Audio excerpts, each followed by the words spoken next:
ठीक।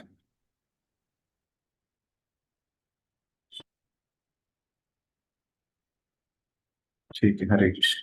तो हम शुरू करते हैं। तो आज हम देख रहे हैं कि अपने कोर्स के क्या क्या कैसे वो कोर्स बनाया है ना। जैसे कल हमने इस ये कोर्स के बारे में एक वाक्य देखा था प्रभुपाद का, है ना, कि ये सब प्रभुपाद ने बहुत सारे कोर्सेज के नाम लिए हुए थे, आपको याद होगा, है ना। उसमें से जो सबसे पहला कोर्स था, है ना, वो था ये भक्ति शास्त्री कोर्स। और उसमें प्रभुपाद ने कुछ किताबों के नाम बताए थे। याद है कौन सी किताबों के नाम प्रभुपाद ने बताए थे जो हम ये कोर्स में पढ़ने वाले हैं? किसी को याद है? कल हमने चर्चा किया था।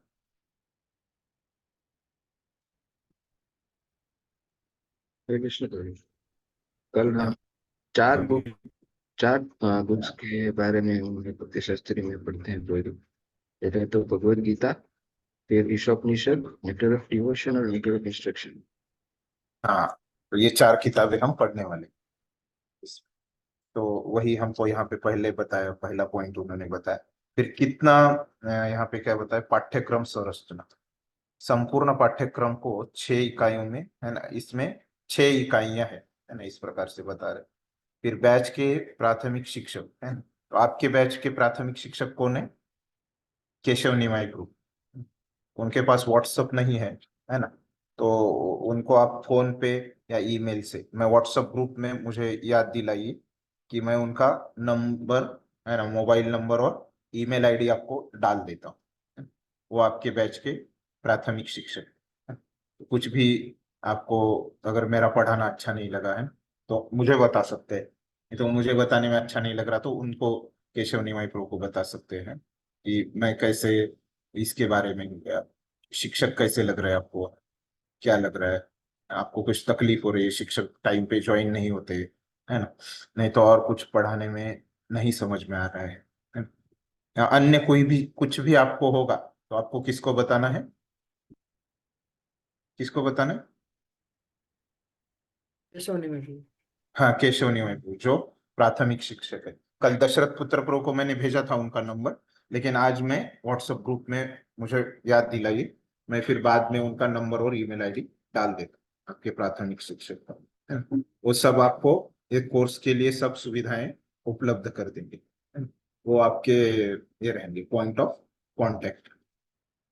उसके बाद क्या बोल रहे हैं, के आधार पर प्रत्येक इकाई के लिए आवश्यक पाठों की संख्या निर्धारित कर सकते हैं, है ना। तो मतलब ये लगभग कम से कम इतना तो आपको रहेगा। जैसे अभी 1 घंटे दिए है, आज का हमारा जो क्लास है वो कितने घंटे का है? 2 घंटे का है। तो मतलब वो 2 घंटे गिने जाएंगे आज के, है ना, इस प्रकार से। तो भगवत गीता के जो पहले 6 अध्याय है ना, वो 40 घंटे में आपको पढ़ाए जाएंगे। थोड़ा ज्यादा लगेगा तो ठीक है, कभी 44 46 ऐसे 5 6 घंटा ऊपर ऊपर ही हो सकता है, नीचे तो नहीं होता मेरे अनुभव से। फिर ये भगवत गीता का अध्याय 7 से 12 जो है ना, ये कम से कम आपको लगभग इसलिए इस लिखा है ना। लेकिन आप ये लगभग की जगह इसको कम से कम भी समझ सकते हैं। तो ये 40 घंटे रहेंगे, हैं? फिर ये भगवत गीता का जो 13 से 18वां अध्याय है उसको भी 40 घंटे लगेंगे। फिर ये भक्ति रसामृत सिंधु या नोडी जो बोला आपने, है ना, उसको भी 40 घंटे। और अब मैं जो पढ़ाने वाला हूँ बाद में कल से, है ना, वो क्या है? ईशोपनिषद। फिर उपदेश अमृत भी अन्य शिक्षक आएंगे, तो वो कम से कम 22 घंटे का रहेगा। तो इस प्रकार ये हम पढ़ने वाले हैं अपने पाठ्यक्रम में, है ना। ये कोर्स, पाठ्यक्रम मतलब कोर्स, है ना, इसमें हम ये पढ़ने वाले।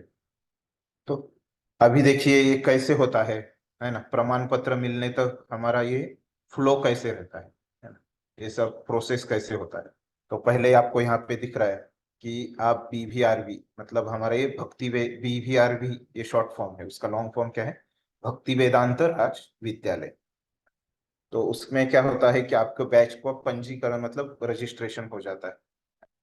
तो फिर एक घोषणा होती है, आप लोगों को पता होगा कि कैसे, आपको बताया होगा कि 1 अप्रैल से आपका क्लास चालू होने वाला है, ऐसे अनाउंसमेंट हो गया। घोषणा मतलब अनाउंसमेंट, वो हो गया। फिर कोर्स ओरिएंटेशन। कोर्स ओरिएंटेशन जो है, जो अभी हम कर रहे हैं, है ना, जो कल हमने किया कि ये कोर्स क्यों, कोर्स करने के पीछे उसका महत्व क्या है ना, वो प्रभुपाद से हमने समझा। उनके वचनों से। फिर हमने कल एक चर्चा की कि ये कोर्स करते समय अपना मनोभाव कैसे होना चाहिए, है ना। जैसे प्रभुपाद ने बोला है कि ये क्या है, हमारी international society for Krishna consciousness है ना। ये कॉन्शियसनेस में बहुत हमारा महत्व है। तो हमने वो कॉन्शियसनेस के बारे में कल चर्चा की कि कैसे हमारा कॉन्शियसनेस होना चाहिए कि ये जो कोर्स कर रहे हैं उसमें, है ना। वो हो गया कोर्स ओरिएंटेशन। आज और कल हम जो करने वाले हैं, है ना। ये कोर्स के नियम भी उसी में आते हैं, कोर्स ओरिएंटेशन। फिर बैच पंजीकरण एवं पाठ्यक्रम योजना, है ना। तो ये बताया मैं कि ये कैसे पाठ्यक्रम की योजना रहेगी ऊपर में आपको, है ना। तो ये हो गया आपका सब पंजीकरण। तो फिर उसके बाद क्या हो जाएगा, जैसे कल से आपका शुरू होने वाला है ना। तो विभिन्न बीएस, मतलब बीएस मतलब क्या है, भक्ति शास्त्र, उसको लिखा है बीएस, इकाइयों को पढ़ाना। ये सबको दिख रहा है ना, ये छोटा है यहाँ पे, और यहाँ का दिख रहा है ये वाला छोटा वाला, ये भी दिख रहा है, ठीक। तो इसमें देखा 6 बीएस इकाइयां, है ना। तो मतलब देखिए यहाँ पे 6 इकाइयां है। तो 6 ये इकाइयां मतलब क्या, यूनिट है। और फिर क्या रहेगा, यहाँ पे नाम दिए है। आईएसओ मतलब क्या, उपनिषद। एनओआई मतलब क्या, उपदेशामृत, है ना, जिसको हम नेक्टर ऑफ इंस्ट्रक्शन बोलते हैं। और N A I S O, है ना, ईशोपनिषद। फिर बाद में लिखा है एनओडी, है ना। एनओडी मतलब भक्ति रसामृत सिंधु, है ना, नेक्टर ऑफ डिवोशन, जो इंग्लिश के नाम है यहाँ पे लिखे। बीजी मतलब क्या, भगवत गीता। भगवत गीता में 3 यूनिट है ना, यहाँ पे भी वही, वो 6 यूनिट के यहाँ पे नाम, ये कल से आपका चालू हो। फिर क्या होता है बाद में, क्या है तो उसके बाद क्या आता है, इकाई का आकलन, है ना। तो यहाँ पे क्या बोला है, प्रत्येक इकाई के अंत में और अगली इकाई के आरंभ से पहले, है। तो मतलब कल से अभी अपनी इकाई चालू होने वाली है। आज तो अपना ओरिएंटेशन, तो कल कैसे रहेगा। तो एक पहली इकाई जो अपनी ईशोपनिषद वाली इकाई है ना, वो चालू हो जाएगी। तो फिर क्या हो जाएगा, वो जब इकाई खत्म होगी तो लगभग ये अगले महीने के आखिरी तक खत्म हो जाएगी, जो अपना 30 घंटे है ना। तो ऐसे कम 1 जून तक मान लो खत्म हो जाएगी। तो उसके बाद आपको जिस हफ्ते में खत्म हो गई तो उसमें एक आधा हफ्ता आपको छुट्टी रहेगी। जैसे आप सबको पता है कि अपने जो क्लासेस होने वाले हैं वो महीने में 3 हफ्ते होने वाले हैं, पता है, सबको पता है। तो और 3 हफ्ते होने वाले हैं। और क्या समय रहेगा, ये दोपहर में 12:45 से 2:45 तक, है ना। और कितने दिन होंगे हफ्ते में, एक महीने में 3 हफ्ते रहेंगे, और हफ्ते में कैसे रहेंगे, एक हफ्ते में 3 दिन रहेंगे, है ना। तो बराबर बताया सबको, सोमवार मंगलवार और बुधवार लिख लीजिए आपको, है ना। तो हम पहले ही अनाउंस करेंगे कौन से हफ्ते में होने वाले हैं, है ना। और उस हफ्ते में कैसे रहेंगे, सोमवार मंगलवार बुधवार 12:45 से 2:45, है ना। ये आपके 2-2 घंटे के 3 सेशन हर एक हफ्ते में रहेंगे। और महीने में ऐसे 3 हफ्ते आपके क्लासेस होंगे। तो फिर वो क्लासेस होने के बाद आपकी इकाई खत्म होगी, है ना? फिर खत्म हो गई तो क्या हो जाएगा, खत्म होने के बाद आपकी सीबीई, है ना। सीबीई मतलब क्या है, क्लोज बुक एग्जामिनेशन। आप लिख लीजिए यहाँ पे शॉर्ट फॉर्म, आप भूल जाएंगे तो, है ना, बाद अपने आपका समय बचेगा आपको। सीबीई मतलब क्या है, क्लोज बुक एग्जामिनेशन, है। तो वो होगी अब, है ना, हर एक इकाई के बाद। और फिर क्या होगा, ओबीए, है ना। तो यहाँ पे क्या है कि ओपन बुक एसे, है ना, इसलिए ओबीए लिखा है उसको।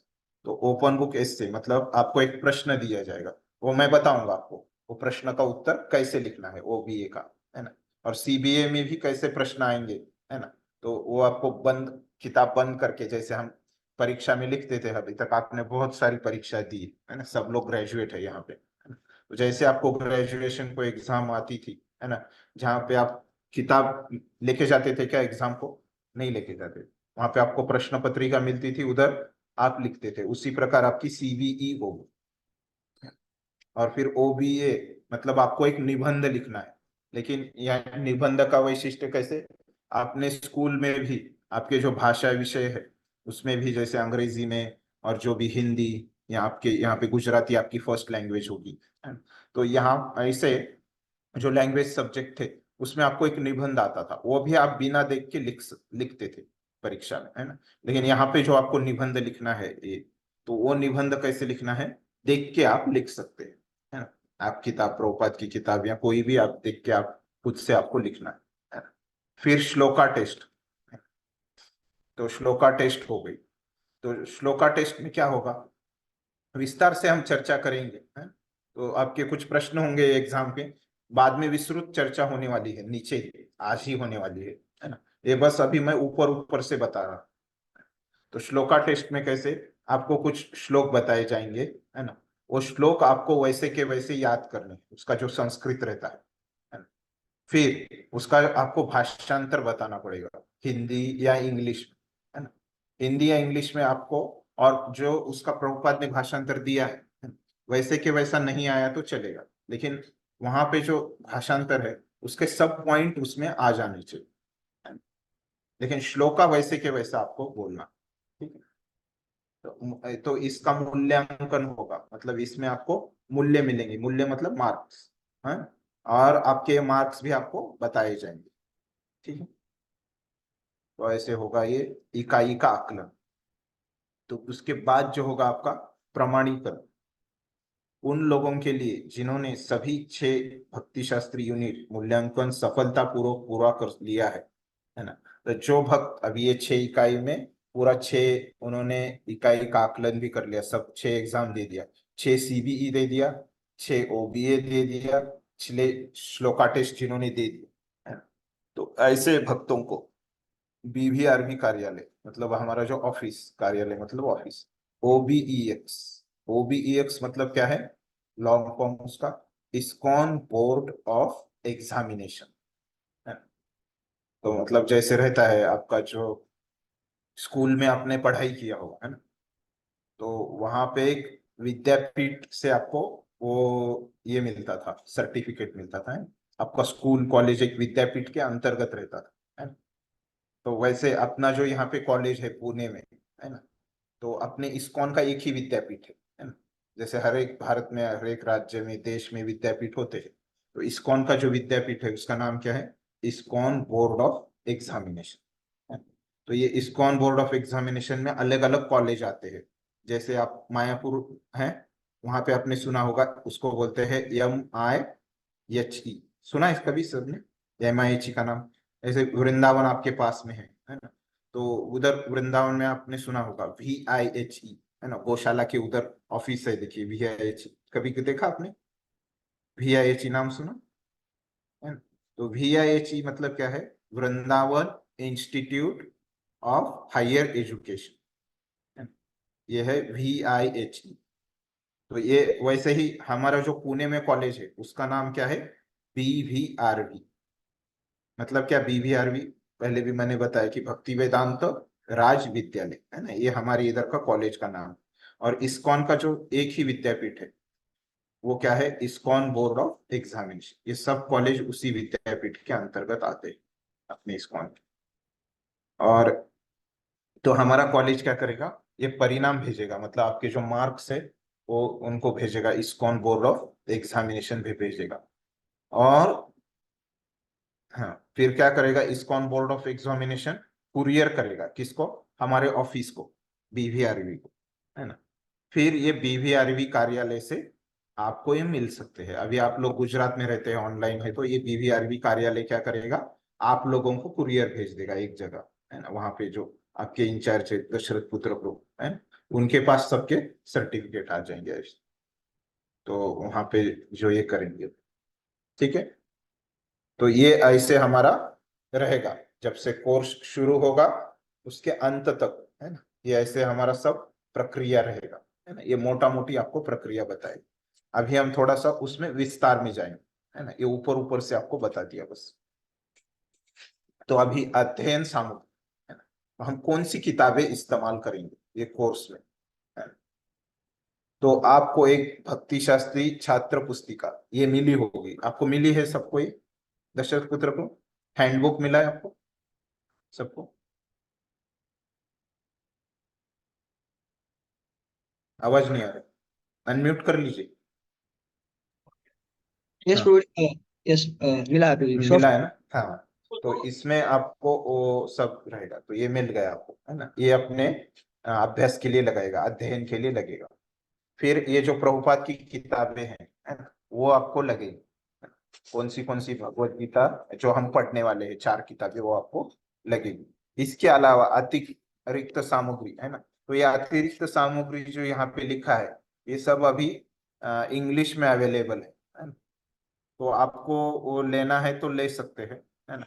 नहीं तो देखिए, आपको इंग्लिश का लेना है तो ये नाम लिया है, जो मेरे पति समर्पण, है ना, तो इसका इंग्लिश में नाम, हिंदी में ये किताबें नहीं है ना। पहले ये अतिरिक्त सामग्री वाली किताबें हैं, वो हिंदी में नहीं है ना। तो भूरिजन प्रभु की किताब है, उसका इंग्लिश में नाम है एज दे सरेंडर अनटू मी, है ना। ये उसका नाम है। वो उसका पब्लिकेशन VIH पब्लिकेशन है। और भक्ति की लहरें, तो ये जो है वेव्स ऑफ डिवोशन बोलते हैं, ये भी किताब हिंदी में नहीं है। तो परम पूज्य धनुर्धर स्वामी महाराज, जो कि प्रभुपाद जी के शिष्य है, और ये भूरिजन प्रभु भी प्रभुपाद जी के शिष्य है। तो ये दोनों की किताबें हैं। और ये सुबोधनी श्रृंखला है। तो ये श्रीमान गौरांग दर्शन प्रभु, ये भी हिंदी में नहीं है किताबें, सुबोधनी की श्रृंखला। तो ये सब अंग्रेजी भाषा में है। तो जिसको ज्यादा पढ़ने का इच्छा है, अतिरिक्त सामग्री, है ना, उसमें परीक्षा में कुछ नहीं आएगा, वो बस आपको अतिरिक्त समझने के लिए ये जो किताबें हैं, जो परीक्षा में आएगा सब ये प्रभुपाद की किताबों से आएगा। परीक्षा में उसका कुछ नहीं, लेकिन अपने ज्ञान के लिए और अधिक जानकारी के लिए, प्रभुपाद की किताबें अच्छे समझने के लिए वो अतिरिक्त किताबें हैं। तो अभी मूल्यांकन, है ना, मूल्यांकन में विस्तार से जाएंगे। ये हो गया अपनी किताबों के बारे में हमने विस्तार से जाना। जैसे मैंने बोला था कि हर एक चीज में हम विस्तार से जाने वाले, तो मैंने आपको पहले ही बताया था कि आपको 3 परीक्षा से आपका मूल्यांकन होगा। तो अभी यहाँ पे हिंदी में हमको नाम दिए, जो CBA लिखा है ना? तो क्लोज बुक एग्जाम मैंने बोला था, एग्जामिनेशन, तो उसका क्या होता है, बंद किताब मूल्यांकन। तो ये क्या रहेगा, 1.5 घंटे का समय रहेगा इसके लिए। फिर उसमें मार्क कितने रहेंगे, 50। तो फिर ये कम से कम 80% प्रश्न, है ना। तो हैंडबुक मतलब जो आपको किताब मिली है ना, आपको जो सॉफ्ट कॉपी मिली है, क्या नाम उसका हिंदी में यहाँ पे दिया है, देखिए। हाँ, भक्ति शास्त्री छात्र पुस्तिका। तो भक्ति शास्त्री छात्र पुस्तिका में से, मतलब है हैंडबुक का अर्थ वो है यहाँ पे जो लिखा है, उसमें से ही 80% प्रश्न आएंगे, है ना? तो 80% प्रश्न, जो 50 में से 80% मतलब 40 मार्क के प्रश्न आपको पहले ही बता दिए गए, है ना। अभी बचे 10 मार्क के प्रश्न, है ना, वो अन्य अन्य आपके किताब में से अन्य जगहों से आएंगे। वैसे ही जैसे 40 मार्क के आ रहे वैसे ही आएंगे, लेकिन दूसरे आएंगे उसी तरह के, है ना। उसका टाइप सेम रहेगा, लेकिन वो प्रश्न अलग रहे। ठीक है, थोड़ा सा चैलेंज रहना चाहिए, तो आप आसानी से ये पास हो सकते हो। पुस्तिका के प्रश्न बैंकों से बाहर हो सकते हैं, है ना, हो सकते हैं, होगा ही ऐसे, कभी कभी उसी में से ज्यादा भी आ सकते हैं, लेकिन वे केवल श्रील प्रभुपाद के तात्पर्यों पे आधारित होंगे। हाँ, जो मैंने अभी पहले ही आपको बता दिया था, है ना। प्रश्न कहाँ से आएंगे, सिर्फ प्रभुपाद की किताब से आएंगे, अतिरिक्त सामग्री में से नहीं आएंगे। या जो आपको शिक्षक आपको समझने के लिए अन्य अन्य चीजें बताएंगे, आचार्य का टीका में से बताएंगे, या अन्य अन्य किसी के प्रवचनों में बताएंगे, है ना। तो ऐसे होगा, लेकिन उसमें से नहीं आएगा परीक्षा में, बस वो समझने के लिए रहेंगे। तो फिर ये किस प्रकार के प्रश्न रहेंगे, है ना, प्रकार कैसे क्या रहेगा प्रश्नों का, वो यहाँ पे दिया है ना। तो लघुत्तरीय प्रश्न रहेंगे, है ना, आपको परिभाषाएं व्याख्याएं उसमें लिखने को बोला जाएगा, उपमाएं लिखना पड़ेगा। तो ये ऐसे इस प्रकार के, तो उपमाएं क्या होता है, तो मतलब जिस प्रकार के अभी हमको ये है, भगवान परमात्मा और ब्रह्मन समझना है ना, तो उसके लिए प्रभुपाद कौन सी उपमा देते हैं, प्रसिद्ध उपमा, कौन सी उपमा देते हैं प्रभुपाद, ब्रह्मांड परमात्मा और भगवान। हाँ, सूर्य कौन सूर्य बताए। की। हाँ, सूर्य की उपमा देते, तो ये हो गया उपमा, है ना। तो इस प्रकार से उपमाएं आएंगी, है ना, जो भी वो इकाई में, यूनिट में रहेगी, है ना। तो ये हो गया उपमाएं, शब्द परिभाषाएं, है ना। तो व्याख्याएं, अन्य अन्य व्याख्याएं, है ना, ये लघु उत्तरीय आपको जैसे स्कूल में आते थे, तो इस प्रकार के प्रश्न रहेंगे इस। तो अभी यहाँ पे हमने विस्तार से देखा, तो अभी मुझे बोल सकते हैं, ये बंद किताब मूल्यांकन में किसी को कुछ प्रश्न है, ये समझा नहीं अभी, ये कैसे रहेगा, क्लोज बुक एग्जामिनेशन कैसे होगा। हाँ, आपका ऑनलाइन है ना, ऑनलाइन के लिए और आगे आएगा, अभी मत पूछिए, आपके प्रश्न हो सकते हैं। अभी हम क्या करेंगे, ये सब पढ़ लेंगे, समझ लेंगे, फिर उसके बाद ही प्रश्न पूछे, है ना, क्योंकि अभी ऑनलाइन के भी नियम आने वाले हैं, मैं भूल गया, ये तो ऑफलाइन का है। ऑनलाइन के भी आपका ऑनलाइन एग्जाम होगा ना, ताकि आपको पुणे की आने की जरूरत नहीं पड़ी, उसके भी नियम मैं बताऊंगा, इसमें है वो। तो फिर हम एक साथ ही सब प्रश्न उत्तर लेंगे, है ना। तो किसी के कुछ प्रश्न है तो क्या करिए आप, आज के लिए बस, बाकी समय कभी भी पूछ सकते हैं, आज के समय लिख लीजिए, कुछ प्रश्न है तो अंत में एक साथ पूछ लीजिए, है ना? तो फिर उसके बाद जो मैंने बताया था 3 एग्जाम में से जो दूसरा एग्जाम रहेगा, वो क्या है, ओपन बुक असेसमेंट रहेगा। तो इंग्लिश में मैंने ये बताया था कि ओपन बुक एस्से, है ना। तो आपको एक निबंध लिखना है, तो ये निबंध कितने लिखने हैं, तो हर एक जो इकाई होगी उसके लिए आपको 2 निबंध लिखने हैं, यहाँ पे बताया, 2 निबंधों का उत्तर देना है इकाई, है ना। और सभी इकाइयों के प्रश्न पाठ्यक्रम की शुरुआत में छात्रों के साथ साझा किए जाएंगे, है ना। तो मतलब ये जो इकाई के प्रश्न जो है ना, तो छात्रों को थोड़ा उसके बारे में मार्गदर्शन दिया जाएगा कि कैसे लिखना है ना? और फिर वो लिख सकते हैं आप, है ना। ऐसे नहीं कि आपको कुछ भी नहीं बताया जाएगा, ऐसे लिखने के बारे में मोटा मोटी बताया जाएगा, और उसका उत्तर कितना लिखना है, 800 से 900 शब्दों में उसका उत्तर होना चाहिए, 800 से कम भी नहीं, 900 से ज्यादा भी, है ना। इतना आपको निबंध लिखना है। तो अभी ये निबंध कैसे लिखना है, इसके लिए कुछ मोटा मोटी यहाँ पे आपको मार्गदर्शक पॉइंट दिए हैं।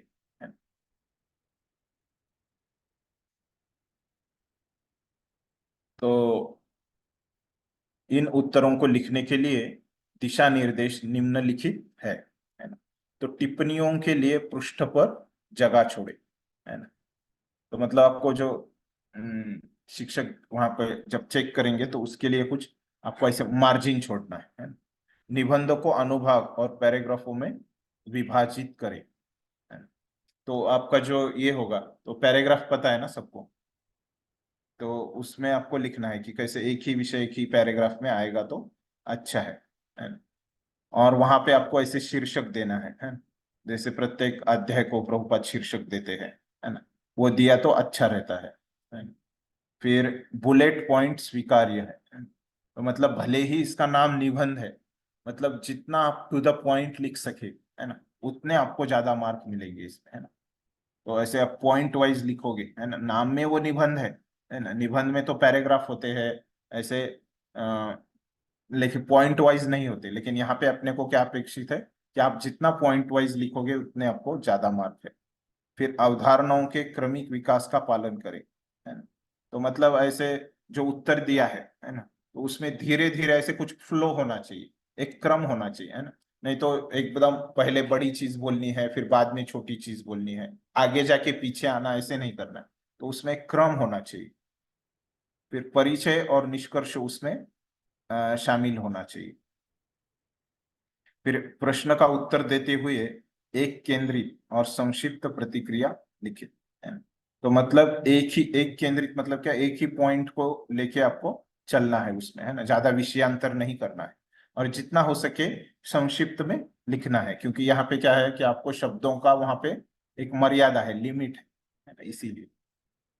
फिर अतिरिक्त अप्रासंगिक दार्शनिक जानकारी से बचे, है ना, शब्द सीमा से अधिक न हो। तो अतिरिक्त जो किताबें हैं, है ना, वहां से कुछ लिखने की जरूरत नहीं।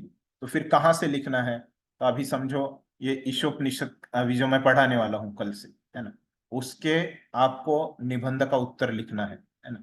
तो कहाँ से आप लिखेंगे कि जो प्रभुपाद का किताब है ना, ईशोपनिषद वहां से, है ना, और जो प्रभुपाद के प्रवचन है वहां से, है ना, ये दोनों में से ही ईशोपनिषद के ऊपर जो प्रभुपाद के प्रवचन है ना, तो उसी में से आपको लिखना है उसके उत्तर। तो इस प्रकार से, है ना, तो जितना आप ईशोपनिषद में जो प्रभुपाद का साहित्य है ना, उसको लेके जितना आप मर्यादित रहो, है ना, तो उतना अच्छा है ना, मतलब ये क्या है कि उसी में रहोगे तो अच्छा है, ज्यादा इधर उधर जाने की जरूरत नहीं। फिर अगला पॉइंट क्या है, अपनी बातों के समर्थन में सटीक संदर्भ है ना? तो जैसे आपको भगवत गीता से कुछ बताना है ना, तो वो आप बता सकते हैं, तो उसका आपको संदर्भ देना पड़ेगा और वहां पे लिखना पड़ेगा, है ना। उद्धरण दे मतलब क्या है कि वो संदर्भ भी आपको वहां पे लिखना पड़ेगा। उद्धरणों का महत्व स्पष्ट करे, है ना, जो संदर्भ लिया है उसका महत्व भी आपको स्पष्ट करना पड़ेगा। छंदों, तात्पर्यों और व्याख्यानों से विशिष्ट वाक्यांश उद्धृत करे, है ना।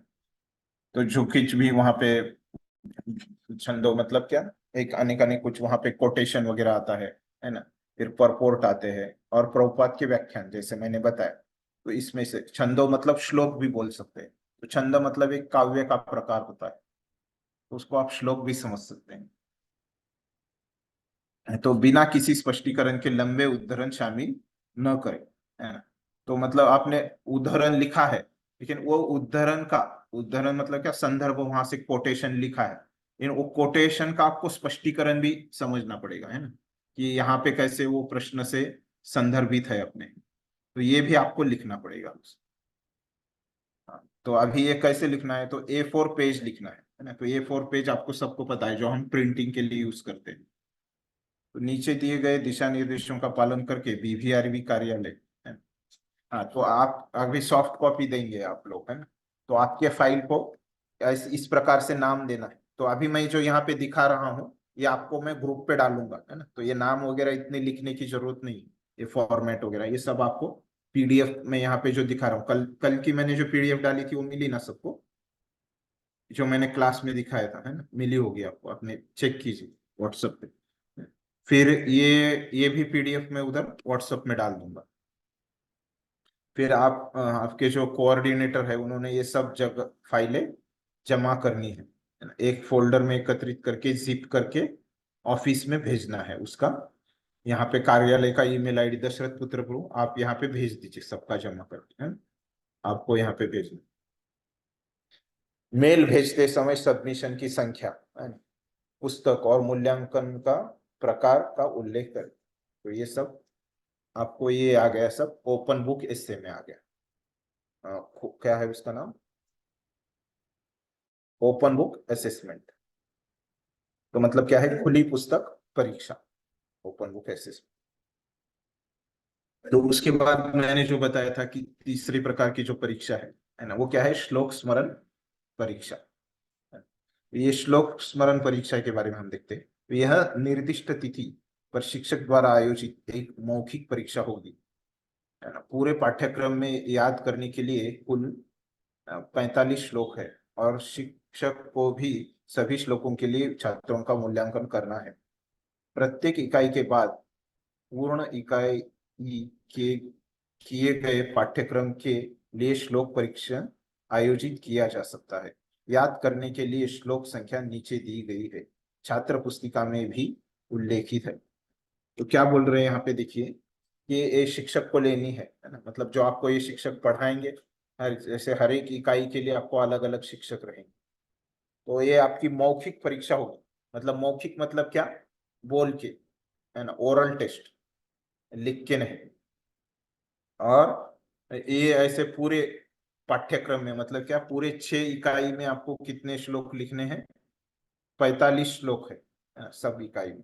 तो एक इकाई के अलग अलग श्लोक है ना, जैसे यहाँ पे आपको दिए है कि भगवत गीता में पहले इकाई में 12 है, फिर 14 9 है, और हमारा जो इकाई है ना, ईशोपनिषद, केवल इसमें आपको 2 ही श्लोक याद करने है ना। कौन से 2 श्लोक याद करने हैं, तो ईशोपनिषद में 18 श्लोक है ना, और एक मंगलाचरण, है ना, ऐसे 19 श्लोकों का हम अभ्यास करने वाले ईशोपनिषद में। आप किताब में अगर देखो तो पूरी किताब में 19 श्लोक है, वो 19 श्लोकों में से केवल आपको 2 ही श्लोक याद करने।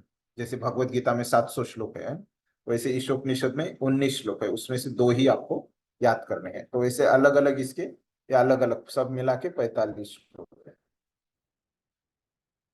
तो ये हर एक इकाई के बाद, अभी ईशोपनिषद होने के बाद मैं आपकी इस श्लोक का परीक्षा लूंगा। तो अभी ये श्लोक का परीक्षा, और फिर अभी ये पाठ्यक्रम मूल्यांकन है ना। तो आपका पासिंग कितने मार्क को रहेगा, है ना। तो पाठ्यक्रम में जो मूल्यांकन होगा वो कैसे रहेगा उसके बारे में हम देखते हैं। समग्र पाठ्यक्रम उत्तीर्ण करने के लिए प्रत्येक इकाई में उत्तीर्ण होना आवश्यक है ना? तो अगर आपको पूरा पाठ्यक्रम में उत्तीर्ण होना है ना, पूरे 6 इकाई में, तो आपको हर एक जो इकाई है उसमें पास होना पड़ेगा। जैसे अगर आपको कुछ डिग्री लेनी पड़ती है तो पास होना है ना, तो हर एक विषय में पास होना पड़ता है। तो वैसे ही हर एक इकाई में आपको यहाँ पे पास होना पड़ेगा। तो उसमें से जो ओपन मूल्यांकन है ना, तो छात्र आवश्यक प्रश्नों के उत्तर पुनः प्रस्तुत कर सकते हैं। तो आपका अगर कम मार्क हो रहे हैं है ना, तो आपको ये फिर से लिखना पड़ेगा, आपने ठीक से नहीं लिखा है तो। फिर बंद किताब मूल्यांकन है ना, ये भी अगर आपको कम मार्क आते हैं तो परीक्षा आपको फिर से देनी पड़ेगी। श्लोक कंठस्थ है ना, तो ये भी आप अगर नहीं बोल पाते तो आपको दोबारा परीक्षा देनी पड़ेगी, है ना। आप पास नहीं होते तो आपको फिर से, है ना, वो पता है। तो फिर कितने मार्क को पासिंग रहेगी, है ना। जो खुली किताब मूल्यांकन है ना, तो उसमें आपको 60% को पासिंग है।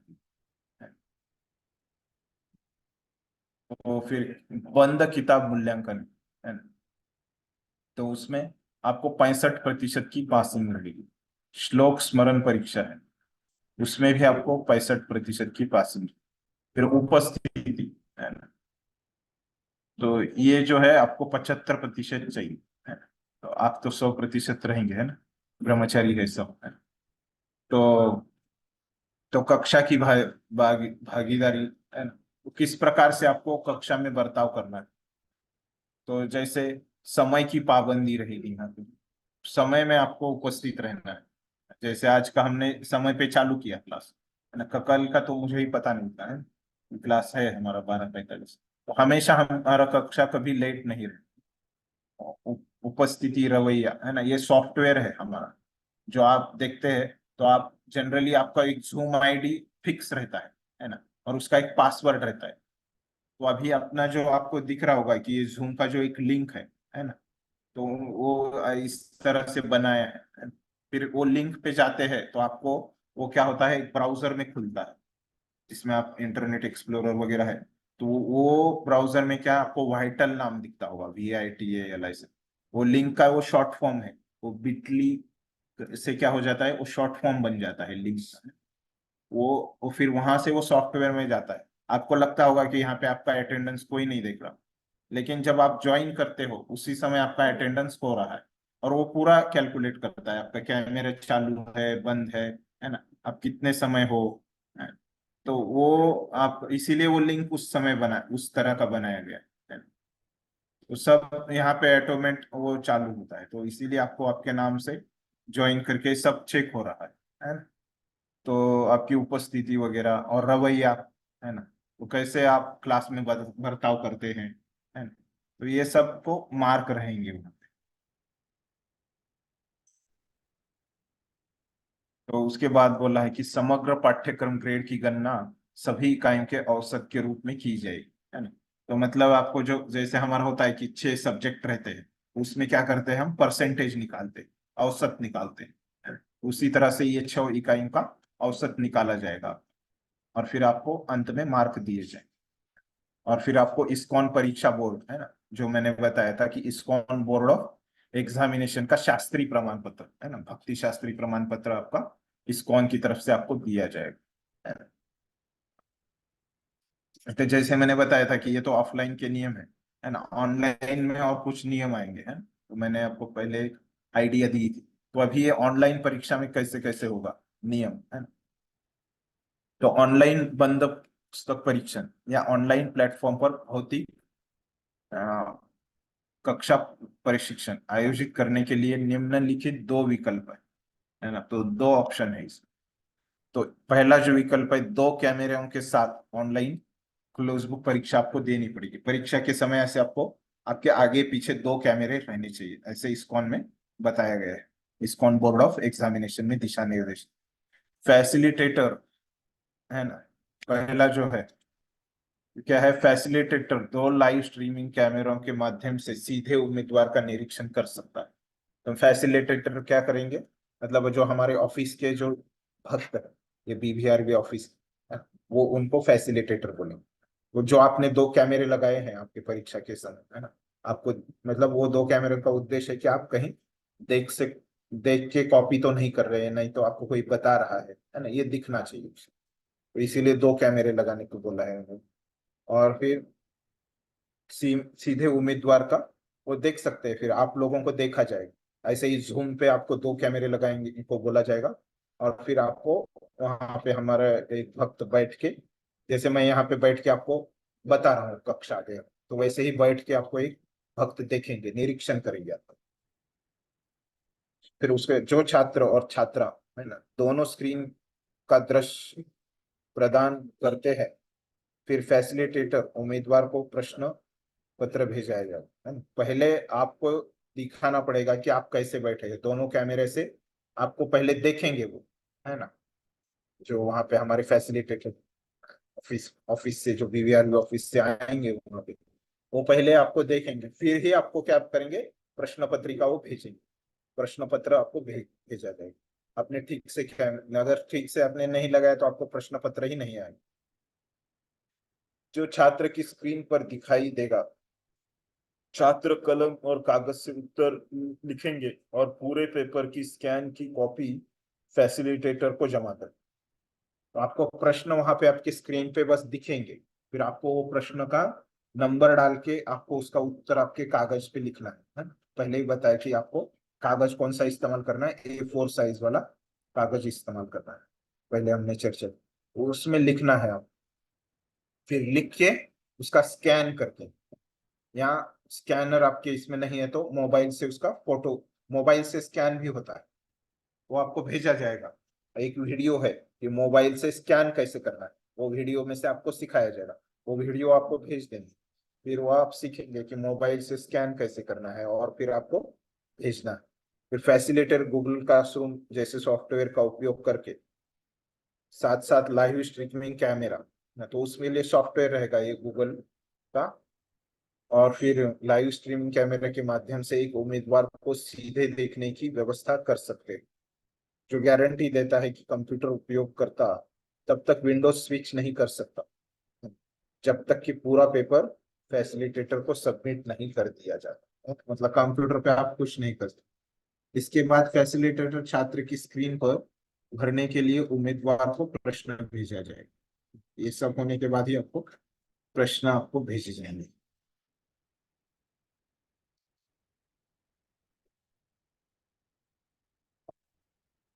तो अभी जो दूसरा है कि एक कैमरा भी रहेगा, तो उसको कैसे लगाना है वो कैमरा को, लेकिन उसे ऐसे रखे कि छात्र कम से कम एक कोहनी से सिर तक दिखाई दे, एक कोहनी से सिर तक, है ना, यहाँ से आपको पूरा दिखना चाहिए।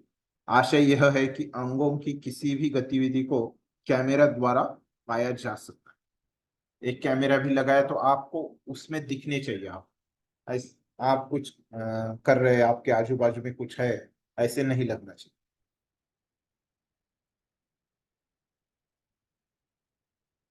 तो अभी ये जो पहला विकल्प है, पहला ऑप्शन है, इसमें क्या है, 2 कैमरा है, उसमें पेशेवर हो, मतलब उसमें क्या है कि कोई भी छात्र के सर्वांगीण दृष्टिकोण को समझ सकता है, और इस प्रकार कदाचार की संभावना कम हो जाती है। ऐसे करोगे तो उसका फायदा क्या है, पेशेवर क्या है, कि इसमें आपको डाउट लेने का कम चांस है। इसके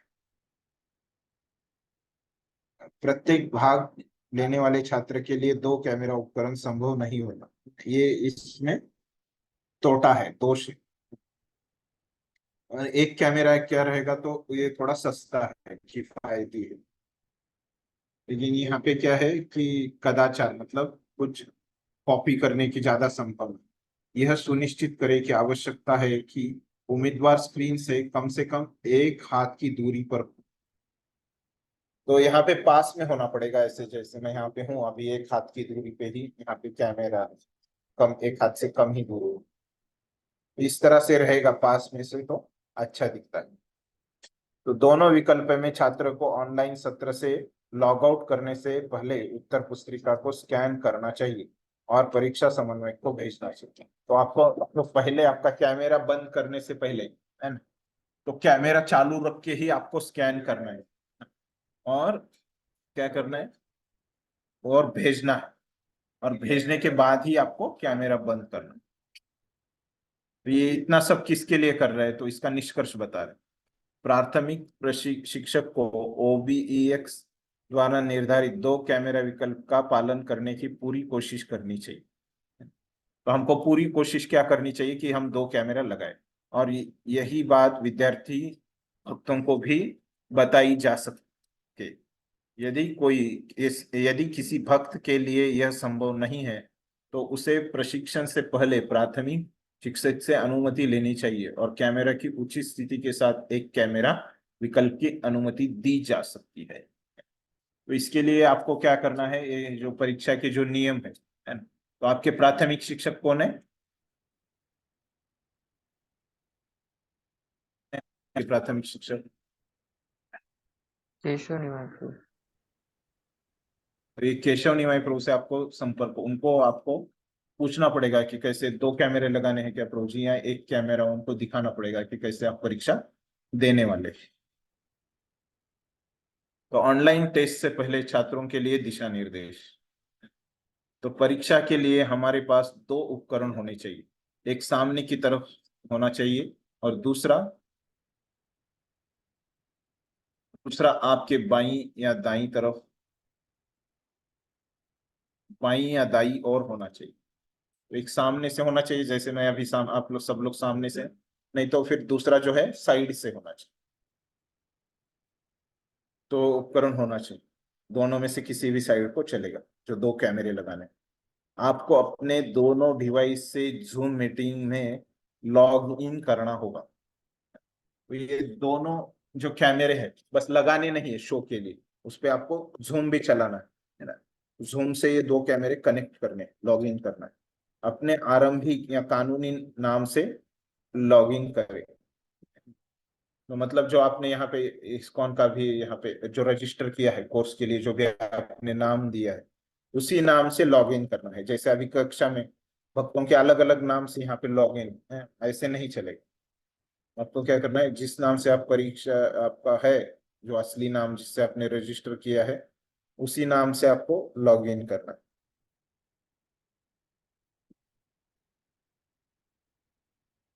कहाँ तक पढ़ा था हमने? हाँ, तो यहाँ पे दिखा है उदाहरण के लिए ABC1 है ना, और ABC2। तो अभी मेरा नाम है अनंत विजय दास, मैं परीक्षा दे रहा हूँ, तो क्या लिखूंगा मैं, अनंत विजय दास 1, और दूसरा जो 2 इधर का कैमरा रहेगा बाजू का, इसको ये अनंत विजय दास 2, ऐसे मैं नाम दूंगा उसको। परीक्षा के दौरान वीडियो और ऑडियो हर समय क्या है, हर समय साइड डिवाइस पर खुला रहना चाहिए। तो उसका आवाज भी वहां पे, ऐसे नहीं कि आपको म्यूट करना है।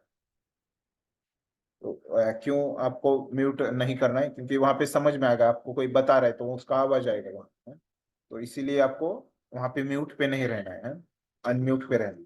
फ्रंट डिवाइस पर भी आप वीडियो ऑन मोड जुड़ सकते हैं, सामने वाले से भी आपको वीडियो चालू। जूम मीटिंग में प्रश्न पत्र के साथ अपनी स्क्रीन सजा करें, तो वहां पे भी वो अपनी स्क्रीन भी शेयर करेंगे, प्रश्न पत्र जहां से आपको दिखेगा, है ना, तो वहां से स्क्रीन भी दिखेगी। या यदि प्रश्न पत्र लंबा है तो यह जूम चैट में PDF अपलोड करें।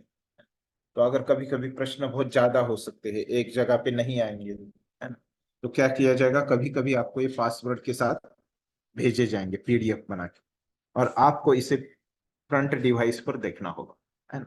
और ये प्रश्न पत्र अभी भेजेंगे तो आपको तो यहाँ पे बाहर जाके प्रिंटर पे पास जाके प्रिंट आप नहीं निकाल सकते। तो आप जिस वो जो फ्रंट डिवाइस है ना, जहां से अपने वो कैमरा लगा है, वहां पे भी आपको इसको देखना है। साइड डिवाइस को इस तरह से रखा जाना चाहिए कि यह आपके सामने वाले डिवाइस की स्क्रीन, उत्तर पुस्तिका वाली आपकी टेबल, आपके हाथ और आपके साइड चेहरे का थोड़ा सा हिस्सा कवर करे। तो मतलब आपका जो आगे वाला डिवाइस है वो भी दिखना चाहिए, आपकी जो उत्तर पुस्तिका है वो भी दिखना चाहिए, और आपका हाथ से साइड का जो है ये चेहरा जो है ये भी दिखना चाहिए। और ऐसे आपको परीक्षा में ऐसे आपको ज्यादा हिलना नहीं है। अभी मैं यहाँ पे आपको हिल रहा हूँ तो क्या है कि मैं जहाँ पे बैठा हूँ अभी ये हॉस्पिटल की सीढ़ियों पे बैठा हूँ, है ना। लोग आते जाते हैं तो मैं थोड़ा इधर उधर हिल रहा हूँ, है। तो अभी कुर्सी टेबल पे बैठूंगा तो क्या है कि मैं उतना हिलूंगा नहीं। तो ऐसे आपको हिलना नहीं है, जैसे मैं आप लोग जैसे बैठे हैं, है ना, एक ही स्थिति में, तो वैसे आपको बैठना है। तो उसके बाद क्या है कि आज यदि आप जूम मीटिंग में अपने दोनों डिवाइस से लॉग ऑन इन है, स्क्रीन बंद नहीं हुई, इसलिए आपको किसी भी स्थिति में कम से कम अपने साइड डिवाइस को छूने की जरूरत नहीं। तो अगर अब जूम मीटिंग चालू रहता है तो क्या होता है, कंप्यूटर कभी स्टैंड बाय मोड पे नहीं जाता, आपको बता रहे हैं। बार बार आपको वो डिवाइस स्टैंड बाय मोड पे जाएगा, ये डरने की बात नहीं है। इसमें कुछ चल रहा है सॉफ्टवेयर तो क्या होता है वो स्टैंड बाय पे नहीं जाता। उसमें झूम चल रहा है तो क्या है कि वो नहीं जाएगा। परीक्षा की अवधि समाप्त होने के बाद आपको साइड डिवाइस को वीडियो ऑन मोड के साथ उसी स्थिति में रखते हुए सामने वाले डिवाइस की अपनी उत्तर पुस्तिका को स्कैन करना है। जैसे पहले मैंने बताया था कि दोनों कैमरे चालू रख के ही आपको स्कैन करना है। फिर आपको स्कैन करके उसको अपलोड करना है, उसको नाम देना है। इस प्रकार से उसका नाम देना है। ये फाइल आपको आएगा वैसे के वैसा आप लिख देना। ये फाइल में आपको बताया कि कैसे नाम, ये सब के लिए आपको 15-20 मिनट का समय मिलेगा, जो आपको स्कैन करके, ऐसे नहीं कि वो आपको सब 1.5 घंटे में ही करना है। इसके लिए आपको अतिरिक्त समय दिया जाएगा। ठीक है, ये हो गया सब क्लोज बुक परीक्षा के बाद। तो उपस्थिति नीतियां, तो उपस्थिति के लिए मैंने बताया था आपको कि कैसे 75% का, है ना, ऊपर हमने देखा था कि उत्तीर्ण होने के लिए कम से कम आपको 75% मार्क्स होने चाहिए।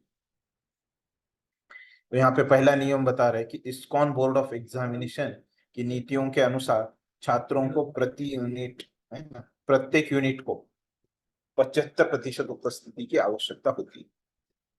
तो अभी हमारे जितने भी क्लास होंगे सम, जो अभी हमारे लिए मैंने ऊपर पढ़ा था, ईशोपनिषद कितना 30 घंटे का है।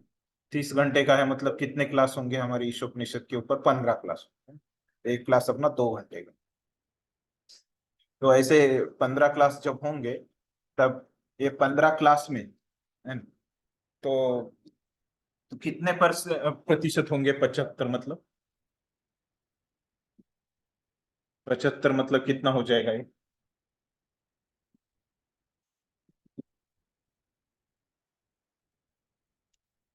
कितने क्लास आपको कम से कम अटेंड करने पड़ेंगे? तो कम से कम 12, बराबर है। तो कम से कम आपको 12 क्लास तो आपको करनी ही पड़ेंगे।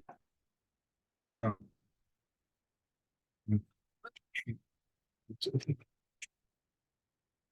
हाँ। तो कम से कम आपको 12 क्लास तो अटेंड करने पड़ेंगे। आपका 75% है ना? फिर स्थिति के आधार पर, है ना, जो आपकी स्थिति है, जो आपकी स्थिति है ना, आप ऑनलाइन ऑफलाइन है ना, मतलब अभी तो आप सब लोग ऑनलाइन, सबकी एक ही स्थिति। तो ऑनलाइन उपस्थिति हो गई, तो ऑनलाइन में आपको क्या करना है, सबको वीडियो चालू रखना है ना, ये बताया। तो भक्त लोग क्या करते हैं, वीडियो चालू नहीं रखते, है ना। तो उसके बारे में भी बताया गया है कि आपको वीडियो चालू रखना है। और यदि उन्हें तकनीकी कठिनाइयां आ रही है ना, मतलब किसी को नेटवर्क का प्रॉब्लम है, तो उन्हें बैच के समन्वयक को सूचित करना चाहिए। तो मतलब आपको दशरथ पुत्र प्रो को बताना है कि आपकी क्या समस्या है, तो उसे लिख के रखेंगे, हाँ? कि किसको क्या समझ जाए।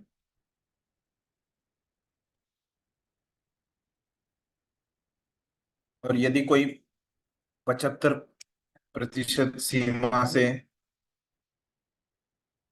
कम पर उपस्थित रहता है तो अगर किसी को इमरजेंसी आ सकती है, कुछ सेवा आ सकती है, कुछ हो सकता है, तो उन्होंने 24 घंटे पहले अपने वहां पे कोऑर्डिनेटर को, मतलब समन्वयक को वहां पे बताना है। जल्द से जल्द एक पत्र है, अगर उनको ईमेल करना है, नहीं तो एसएमएस करना है, नहीं तो व्हाट्सएप करना है, तो पत्र मतलब ईमेल लिखना है।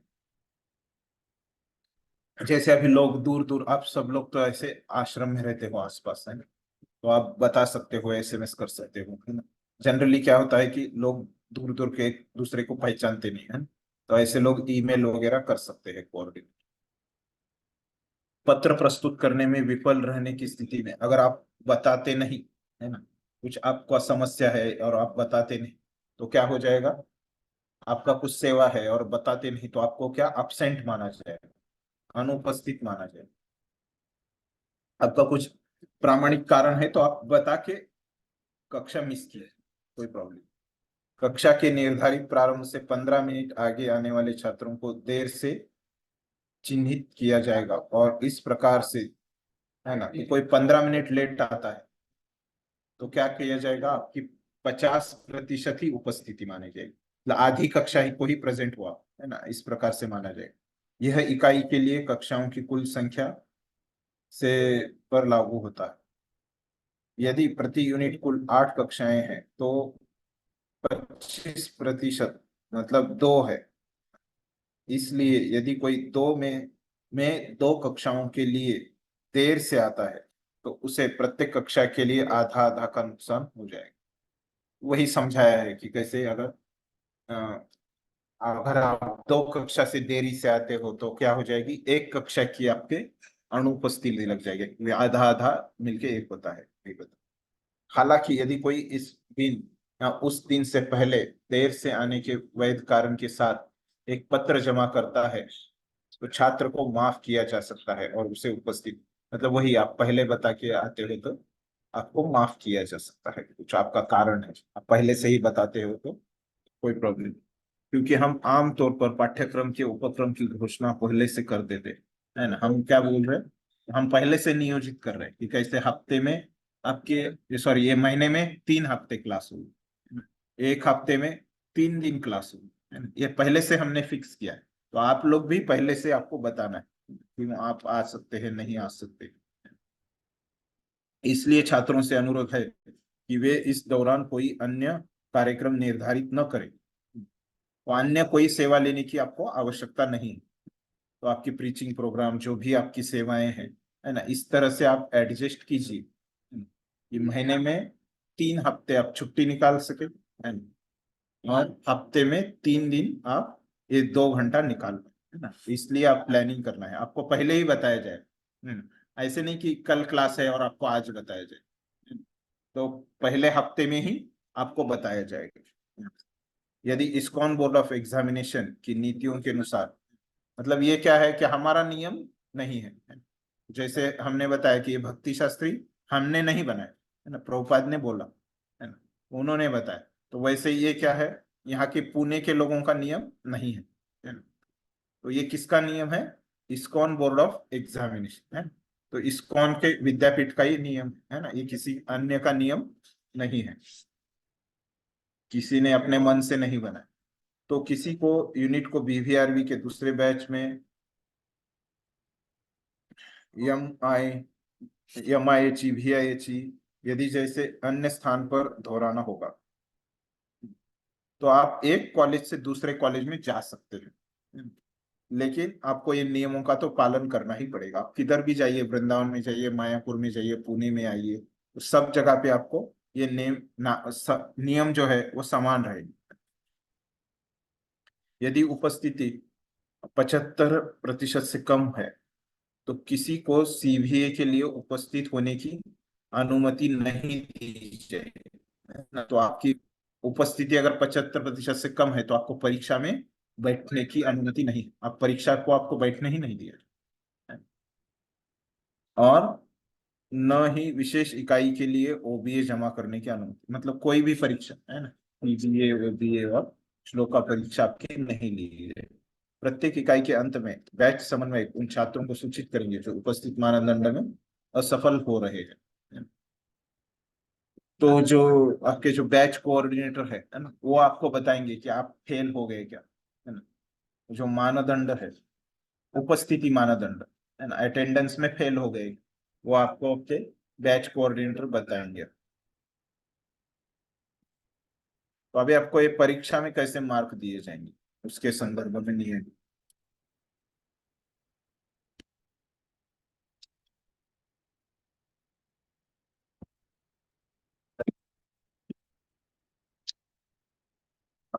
तो देखिए, पहले हम देखेंगे कि बंद पुस्तक के लिए आपको क्या नियम।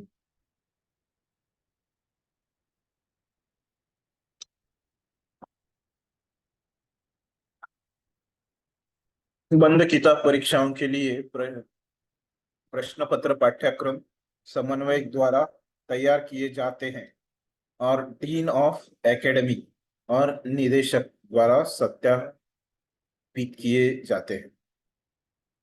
तो ये जो प्रश्न रहते हैं, वो क्या है कि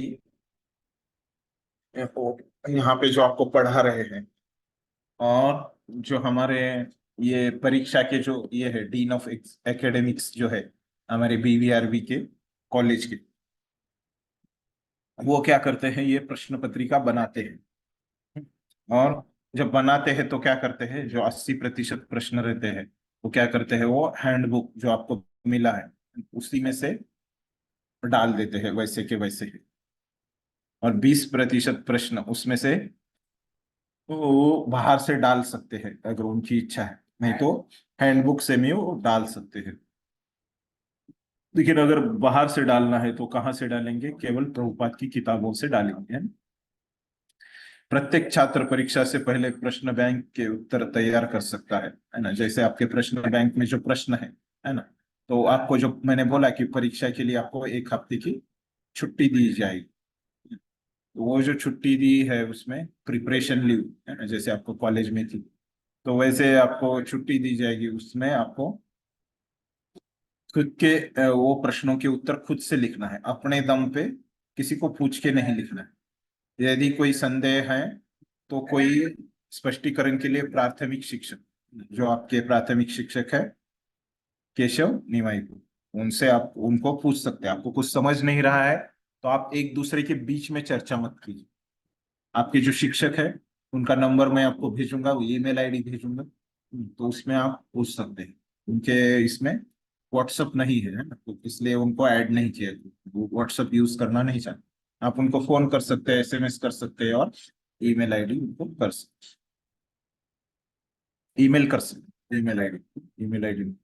तो फिर यदि कोई छात्र उत्तर तैयार करते हुए और उन्हें प्रसारित करते हुए पाया जाता है, तो ऐसे पाया जाता है कि आप एक दूसरे से बात करोगे तो क्या हो जाएगा, परीक्षा में आप दोनों का उत्तर एक ही रहेगा, एक जैसा ही रहेगा, है ना। ऐसे कोई दिखता है कि बिल्कुल मैच हो रहा है ना, पूरा फुल स्टॉप का फुल स्टॉप मैच हो रहा है, सेमीकोलन का सेमीकोलन मैच हो रहा है ना, ऐसे कुछ मैच हो रहा है दो विद्यार्थियों का, तो तुरंत समझ में आ जाएगा उत्तर पत्रिका से।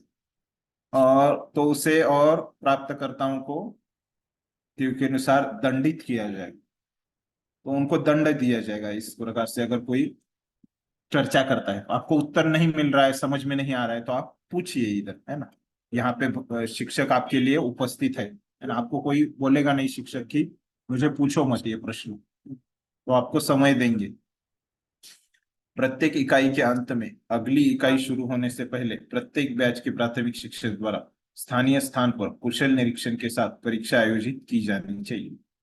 तो मतलब क्या, एक एक आपका इकाई होने के बाद आपका परीक्षा होगा, ऐसे नहीं कि इकाई के बीच में आपका परीक्षा होगा। और दूसरी इकाई शुरू होने से पहले आपका 3 परीक्षा हो जाना चाहिए, तभी आपकी दूसरी इकाई शुरू होगी, है ना। ये इसमें ऐसे बताएं। आवश्यकता के अनुसार उपस्थिति पत्रक के साथ प्रश्न पत्र बीवीआरबी कार्यालय द्वारा सॉफ्ट कॉपी या हार्ड कॉपी में उपलब्ध कराए जाएंगे। तो अगर ये आवश्यकता है तो, है ना, अगर आपको स्क्रीन पे दिख रहा है तो आपको नहीं भेजी जाएगी सॉफ्ट कॉपी। प्राथमिक शिक्षक को परीक्षा के लिए उपस्थिति लेने और उत्तर पुस्तिकाओं के साथ उपस्थिति पत्र बीवीआरबी कार्यालय में जमा करने की आवश्यकता है। तो ये जो प्राथमिक शिक्षक है वो आपकी उपस्थिति पत्र वो लेके परीक्षा से पहले आपको चेक किया जाएगा कि आप 75% है कि नहीं। तो और फिर आपके नाम घोषित किए जाएंगे कि किस छात्रों की परीक्षा हुई। छात्रों को परीक्षा के दौरान किसी से किताबों, लैपटॉप, जब परीक्षा चल रही है तो आपको जब कैमरे लगाए उसमें नहीं दिखना चाहिए कि आप किसी से किताब ले रहे हैं, लैपटॉप ले रहे हैं, मोबाइल ले रहे हैं या किसी से कुछ बात कर रहे हैं। इस तरह से कुछ दिखाई नहीं देना चाहिए वो कैमरा में। किसी अन्य स्रोतों से, है, मतलब कोई अन्य जहाँ पे आप वो अन्य अन्य जैसे कागज है, किसी और कागज से आप देख के लिख रहे हैं, प्रभुपाद की किताब दिख रही है वहीं पे, है ना, ऐसे नहीं होना चाहिए। तो ऐसे अगर करते हुए किसी को पाया जाने के लिए भी व्यक्ति को नीचे उल्लेखित IBOE ISKCON board of examination की नीतियों के अनुसार दंडित की जाएगी। तो जो इस्कॉन के जो नियम है उससे आपको दंडित किया जाएगा। अभी नीचे इसके बाद में दंड दिए कि क्या क्या दंड आपको मिल सकते हैं ना, वो भी चर्चा करेंगे। पहले हम नियम देखते हैं। तो ये इस्कॉन बोर्ड ऑफ एग्जामिनेशन के अनुसार आपको ये क्लोज बुक में अगर पास होना है तो कितने, जो इससे पहले बताया था कि 65% कम से कम आपको लेने हैं। बहुत आसान। देखिए 80% जो परीक्षा में आने वाला है ना, वो पहले ही आपको बताया गया है। वो 80% में से आपको बस 65 लेने हैं। तो आसान है एकदम। 80% के पहले प्रश्न ही आपको बता दिए गए हैं, है ना। 20% भी उसमें से ही, काफी उसमें से ही आते हैं, है ना, थोड़े से ही बाहर से आते हैं। ये बोलने के लिए बोला 20%, थोड़े कम ही उसमें से आते हैं बाहर। और मैक्सिमम कितने आएंगे? 20% के। तो बहुत आसान है पास होना, तो इतनी टेंशन लेने की जरूरत नहीं। तो सब विद्यार्थियों का विचार करके सब विद्यार्थी पास हो, है ना, इसीलिए ऐसे नियम रखा है। तो बीवीआरबी कार्यालय मूल्यांकन के बाद क्लोज बुक परीक्षा परिणाम प्राथमिक शिक्षक को साझा करेंगे। तो बीवीआरबी की तरफ से किसको आएंगे पहले परिणाम? प्राथमिक शिक्षक के पास आपके आएंगे, जो बैच समन्वयक की मदद से सभी छात्रों को भेजे जाएंगे। तो जो अपने दशरथ पुत्र प्रभु है उनकी मदद से सबको मिल जाएगी, दोनों प्राथमिक शिक्षक और ये समन्वयक। मतलब कौन है? दशरथ पुत्र प्रभु आपके। यदि कोई छात्र अपनी मूल्यांकित उत्तर पुस्तिका देखने के लिए कहता है तो बीवीआरबी कार्यालय इसे प्राथमिक शिक्षक के साथ साझा करेगी। तो बीवीआरबी कार्यालय और आपके केशव निमाई प्रभु डिसाइड करेंगे। आपको लगता है कि अरे मैंने तो बहुत अच्छा उत्तर लिखा था, बहुत मुझे कम मार्क मिले, है ना, तो मेरे को मेरी उत्तर पत्रिका ठीक से चेक हुई कि नहीं, है ना, ऐसे देखना है। तो आपको केशव निमाई प्रभु और वो ऑफिस से संपर्क करके इसके बारे में आपको बताया जाएगा, है ना।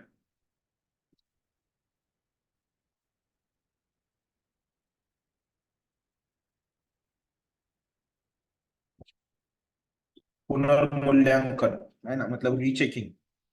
पुनर्विचार तभी संभव होगा जब छात्र दृढ़ता से महसूस हो, मतलब आपको लग रहा है कि बहुत आप कॉन्फिडेंस हो, है ना, कि आपके 5 से ज्यादा मार्क बढ़ने वाले हैं, है ना। तो 1-2 मार्क के लिए इतना करने की जरूरत नहीं, कम से कम 5 मार्क से ज्यादा आपका फर्क आपको लग रहा है ना? तभी आप ऐसे कीजिए। छात्रों को प्राथमिक शिक्षक से स्वतंत्र सीधे मूल्यांकनकर्ताओं का या बीवीआरबी कार्यालय से संपर्क नहीं करना चाहिए। तो आपको अगर बीवीआरबी ऑफिस में किसी को पूछना है तो आप नहीं पूछ सकते। मतलब कहने की बात है कि आपको परीक्षा के संदर्भ में, मार्क के संदर्भ में कुछ लग रहा है कि आपको कम मार्क मिले, ज्यादा मार्क मिले, है ना, तो भी आप केशव निमाई प्रो को कांटेक्ट करना है। आपको ज्यादा मार्क मिले तो कांटेक्ट करके कम न कर लीजिए, है ना। तो आपको कम लगता है तो केशव निमाई प्रो को मिले, है ना? तो यदि कोई छात्र किसी अपरिहार्य आपत्ति स्थिति के कारण घोषित दिन पर परीक्षा देने में असमर्थ है ना। जैसे अभी हम पहले चर्चा करेंगे आप लोगों के बीच में और फिर ही एग्जाम डिसाइड करेंगे कि कब एग्जाम होगा। लेकिन क्या है, ये भौतिक जगत में कुछ फिक्स नहीं है, किसी का भी कभी भी कुछ भी हो सकता है, कुछ इमरजेंसी आती है ना। तो पहले हमने डिसाइड किया, लेकिन ये कोई आ नहीं पाया परीक्षा को, है ना। तो उस परीक्षा के दिन से पहले जितना पहले हो सकता है ना, तो आप प्राथमिक शिक्षक को बता दीजिए, है ना। तो अभी कोई परीक्षा को जा रहा है ना, तो बीच में ही गिर जाता है पैर फिसल के पानी से के ऊपर से, है ना। तो भौतिक जगत में क्या होता है, पदम पदम यद विपदम, है ना। तो फिसल गए तो बता दीजिए शिक्षक को कि मैं अभी ऐसे हो गया, है ना। तो बताइए, जो कुछ भी होता है आपके पास, खुद के पास मत रखिए। अगर आप परीक्षा नहीं देते हो तो क्या अगली बार जब आप परीक्षा दे रहे हो ऐसे बताते नहीं, है ना, तो जितने भी आपको मार्क मिलेंगे उसमें से 5% आपके मार्क कम किए जाएंगे। तो आप बताते नहीं ठीक से, आप क्या कर रहे हैं, है ना। तो वैसे एक छात्र के लिए बंद किताब परीक्षण के प्रयासों की संख्या अधिकतम 2 है। तो ये बंद पुस्तिका आपको 2 बार आपको दे सकते हैं आप, है ना? नहीं तो क्या हो जाएगा, आपको अगली बैच में फिर से ज्वाइन करना। तो एक बैच में आपको 2 बार ही उसका अवसर दिया जाएगा। 2 बार भी आप फेल होते हैं तो फिर अगली बैच में आना पड़ेगा, फिर से रजिस्टर करना। यदि कोई उपरोक्त 2 अवसरों में परीक्षा देने से चूक जाता है, हाँ, या अभी क्या है, असफल हो, तो उसे पाठ्यक्रम के अगले बैच में, है ना, ये मैंने पहले ही बता दिया, अगले बैच में आपको आना है।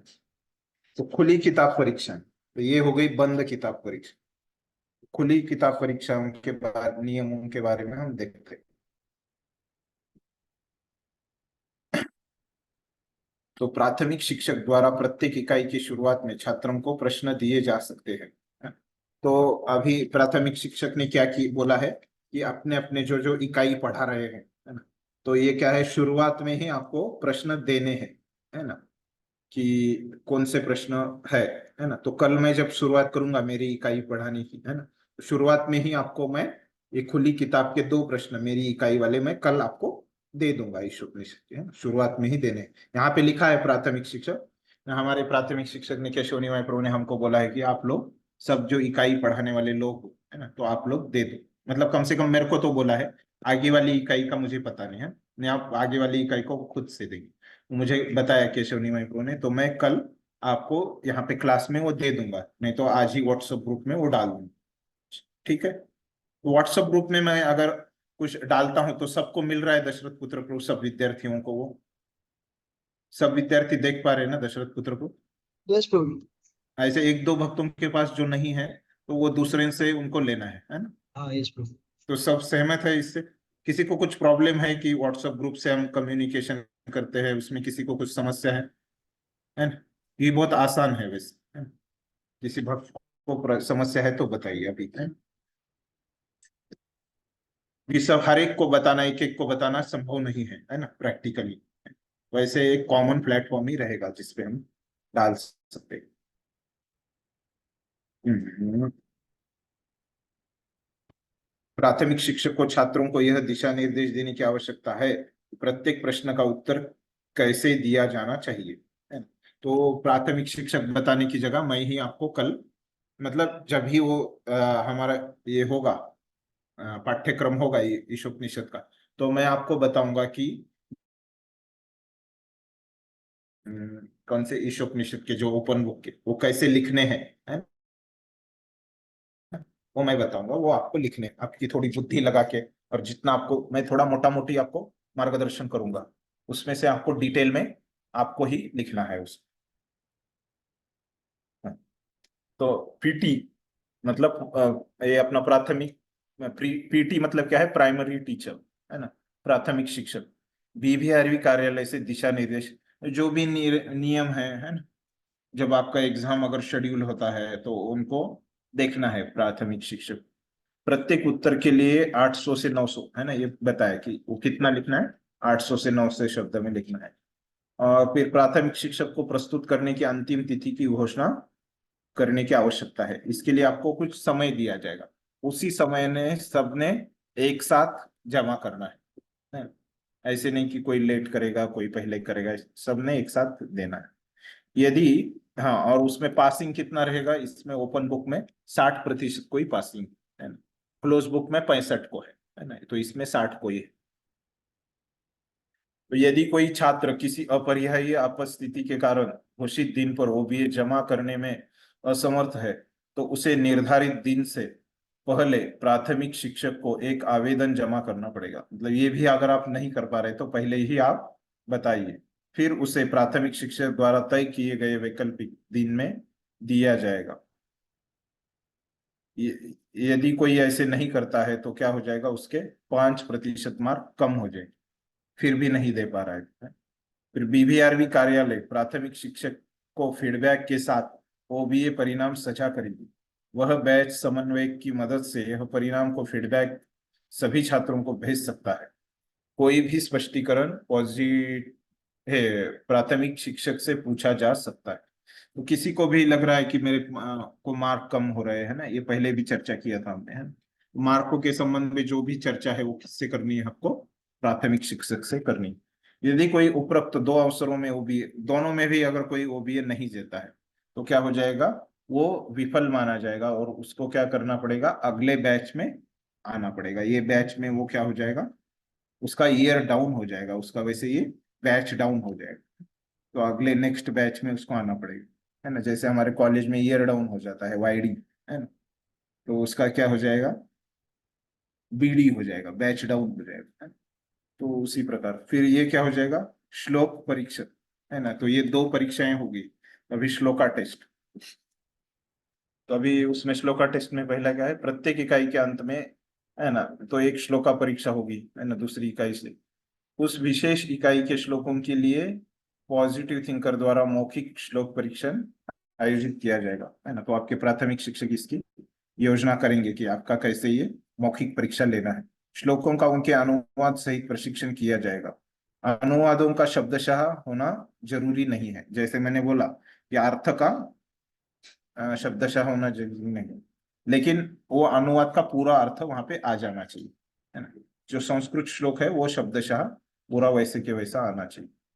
तो इसमें पासिंग कितने को है, 65% को ही पासिंग है श्लोक में। अगर कोई छात्र किसी अपरिहार्य, वही जो नियम है पहले ही हमने चर्चा की कि कोई नहीं आ पाता है तो उनको बताना है, फिर उनको दूसरी तारीख मिलेगी, है ना। तो नहीं तो क्या हो जाएगा, उनके 5% मार्क कम होंगे, दोनों में भी नहीं देते हैं तो अगली बैच में उनको आना है, वही नियम रहेगा।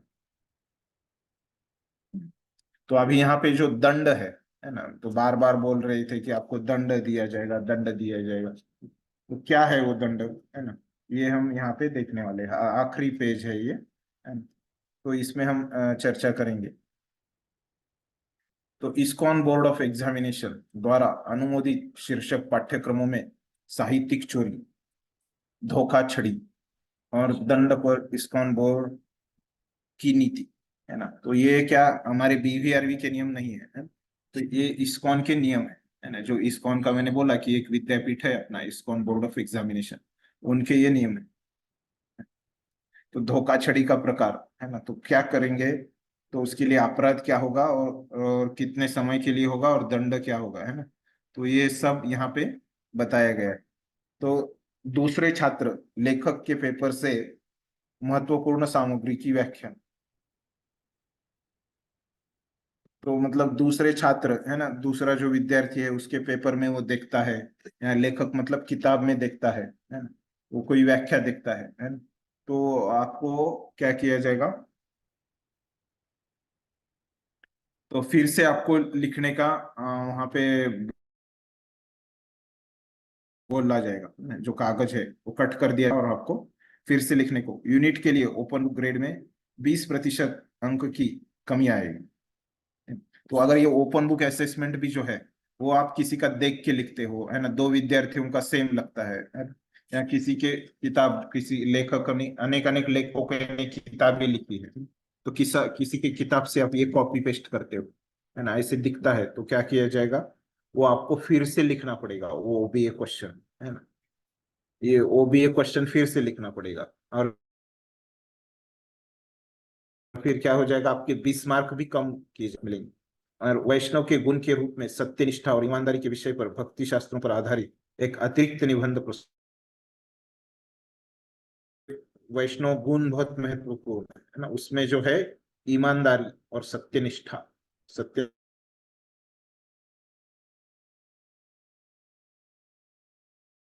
निष्ठा मतलब क्या है, ट्रूथफुलनेस, और ईमानदारी नहीं है ना, क्योंकि आपने ईमानदारी दिखाई नहीं, है ना, किसी का देख के लिखा आपने, है ना। तो इसीलिए आपको ईमानदारी अपने जीवन में आप उतारे, इसलिए आपको ईमानदारी के ऊपर भी एक इस तरह से। और ओपन बुक असेसमेंट में आप शब्दशः नकल करते हो, है ना। यहाँ पहले क्या है कि कोई महत्वपूर्ण सामग्री चुरा लेते हो, कोई व्याख्या चुरा लेते हो, और यहाँ पे दूसरी तो और उससे बड़ी नकल करते हो कि वैसे के वैसा उधर कॉपी पेस्ट मार देते हो, है ना, कुछ उसमें प्रॉब्लम नहीं।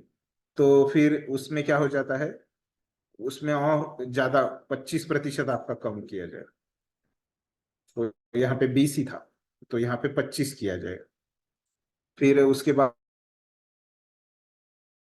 क्या किया जाएगा, तो एक बंद पुस्तक प्रशिक्षण के दौरान दूसरे छात्र के साथ संचार करना, मतलब कुछ इशारा करते हो, कुछ मोबाइल लेते हो, कुछ लैपटॉप, आपका तो इशारा आप ज्यादा नहीं कर पाएंगे, मोबाइल लेते हो, लैपटॉप लेते हो, कोई किताब प्रभुपाद की वहां पे रखते हो, तो क्या हो जाएगा, तो आपके 20 मार्क कम किए जाएंगे और आपको निबंध लेना पड़ेगा। और फिर जो दूसरा है उससे बड़ा कि छात्रों के बीच नोट्स पास करना, मतलब कागज वगैरह ऐसे कुछ पास करते हो, है ना? तो फिर उसमें क्या हो जाएगा, सभी अनुमोदित, है ना। तो अभी जैसे मैंने बताया कि आपको जैसे अनेक अनेक कॉलेज है, MIHE, VIHE, तो ये सब कॉलेज में आपका नाम भेज दिया जाएगा। ये आपने ऐसे BVRB में, जो पुणे का कॉलेज है, तो वहां पे आप लोगों ने ऐसे ऐसे किया, है ना, तो आपको ये यूनिवर्सिटी के अंदर किसी कॉलेज में एडमिशन नहीं मिलेगा अगर आप ऐसे ये बंद पुस्तिका में आप कुछ नोट्स वगैरह, कागज वगैरह इधर उधर पास करते हो। तो सभी अनुमोदित परीक्षा केंद्रों को नकल का रिकॉर्ड उपलब्ध उनको भेज दिया जाएगा। जूम में कैसे रिकॉर्ड होता है, तो जूम में वो जो दिख रहा है आप, वो रिकॉर्डिंग उनको भेज दी जाएगी वो कॉलेजों, है ना। और वो क्या किया जाएगा, फिर आपको किधर भी एडमिशन नहीं मिलेगा किसी भी इस्कॉन के कॉलेज में, है ना। और फिर आपको वो 2 साल के बाद ही आप किसी भी बैच में प्रवेश ले सकते हैं। 2 साल ऐसे आपको रुकना पड़ेगा। फिर बंद किताब परीक्षण में नोटों या इलेक्ट्रॉनिक उपकरणों की तस्करी, नोटों मतलब जो लिखे हुए ये है ना, पैसे के नोट नहीं। फिर पाठ्यक्रम से निष्कासित कर दिया जाएगा, तो आपको इससे निकाल ही दिया जाएगा और सब केंद्रों में बताया जाएगा। और जो इस्कॉन बोर्ड ऑफ एग्जामिनेशन आपको 5 साल का इसमें शिक्षा देगा, 5 साल आपको रुकना पड़ेगा, फिर से आपको भक्ति शास्त्री में बैठना पड़ेगा, फिर पास करना पड़ेगा ना। 5 साल आप कहाँ पे भी एडमिशन नहीं ले सकते दूसरे अपराध की श्रेणी, है ना। तो उसी पाठ्यक्रम या उसके बाद के परीक्षा पाठ्यक्रम में, है ना, तो यहाँ पे से जो बताया गया है कि अपराध 1 या 2 है, तो एक अपराध में क्या होगा, पाठ्यक्रम से आपको निकाल दिया जाएगा, परीक्षा केंद्र को भेज दिया जाएगा। 2 में क्या होगा, पाठ्यक्रम से निकाल दिया जाएगा। और वही बताया, मतलब वो श्रेणी में क्या क्या ये रहेगा, तो ये सब आपको क्या क्या दंड मिलेगा, ये सब आपको बताया है। चैट में कुछ मैसेज आए हैं।